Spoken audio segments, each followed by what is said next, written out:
Hello, I'm Murtaza Gia. I've been 5 years in emergency medicine, and in the previous segments, I've discussed various aspects of burnout with you. I've been trying to create awareness. I've given you an introduction about burnout. I've given you my story to tell you that burnout is real. I've also discussed 6 factors that lead to burnout, specifically in emergency medicine, but also in other specialties. And in this segment, I'm going to discuss sleep-wake cycle and disruption in some detail. I'm going to be giving you some practical tips which I actually have practiced myself, and they have helped me in fighting my burnout. First is to understand sleep physiology. So you need 7 to 8 hours of quality sleep. Being in bed for 7 to 8 hours is not equal to quality sleep. Well, doctors and nurses working on a shift are likely to have slightly altered physiology, so they need to be aware of it. Sleep debt. So sleep debt is if you've slept less than 7 or 8 hours of quality sleep today. You say you slept only 4 hours today, so you have a debt of 3 hours. And the next day you sleep 1 hour less, you have a debt of 4 hours. And this keeps adding up upon you and slowly, gradually creeps in and causes some degree of burnout. This is a very interesting article which talked about having not slept for 20 to 25 hours and still working, your cognitive level is equal to that of a person who's had a blood alcohol level of 100 milligrams per deciliter. In other words, if you've not slept for 20 to 25 hours and you're still working, you are working in an inebriated, almost drunken state. So remember, the first night shift needs special preparation. You just can't walk into the night shift as you walk into your regular day shifts. If you haven't slept the whole day and come into a night shift and spend the entire night not sleeping, that's almost 24 hours of being awake, and you know how risky that can be. What you can do is, if you had a night shift, say tomorrow, this evening you sleep, I sleep at 10 p.m. What I would then do is sleep a little later than usual, maybe 12. Next afternoon, I'm very likely to fall asleep. I do that and then wake up fresh and go for my shift.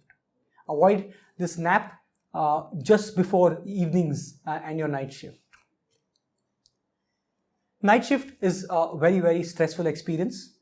And from my experience, no one really enjoys working in the night shift because there's lack of resource, there's lack of manpower, and there's tremendous stress. But remember, what you need to do on your first night shift is prepare yourself and tell yourself there are positives in night shifts, because honestly, there are positives. Night shift is when you have tremendous opportunities to improve your skills. You get more confident because the decision making is solely on you. Also, at night shifts, if things get better, sometime around 5 a.m., 6 a.m., and you have lesser patients, you can actually have a good time and build camaraderie with your colleagues. And we know how important that is in emergency medicine because it's purely a team game. So night shift can also be a lot of fun. Tell yourself this before you enter the night shift. When you enter the night shift, remember that there will be times when you feel exhausted and you feel, I just need that little bit of sleep. If you take a 20-minute nap, it's called a power nap, and you will wake up refreshed. But if you sleep more than 20 minutes, more than half an hour, and anywhere less than 1.5 hours, in that range, you go into deep sleep and you wake up groggy. And when you're groggy, you can't do too much justice to your patients, or for that matter, even to your colleagues. So I would not advise you to fall in this category. And now, if you slept more than 1.5 hours, then what happens? You go into REM, rapid eye movement sleep, and this gives you a lot of satisfaction when you wake up. But the only problem with this satisfaction is, when you go back home in the morning, you're not going to fall asleep. And if you don't sleep in the day, how will you come back fresh again for the next night shift? So I would not advise you to sleep in this category also. Remember, be very careful. 3 a.m. to 6 a.m. is the danger phase. Be aware of it. This is the time when you're most likely to fall asleep if you're not actively involved in patient care. Sometimes you may not have patients at this point. Remember that point to find some activity, teaching activity or practicing some skills, and stay away from dimly lit areas, especially in this danger period. Now, eating on the night shift again needs special attention.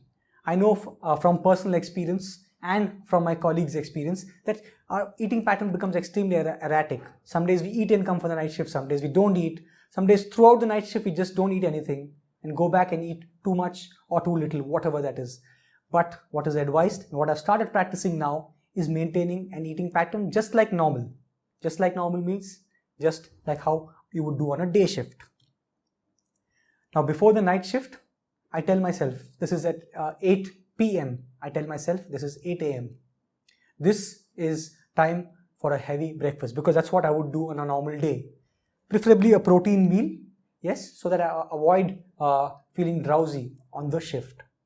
Then I go into my shift and halfway through my shift, somewhere at 2 a.m., I start thinking about a medium-sized lunch because this is 2 p.m. I actually tell my colleagues this and they find it extremely hilarious, but I tell them this is how I trick my brain.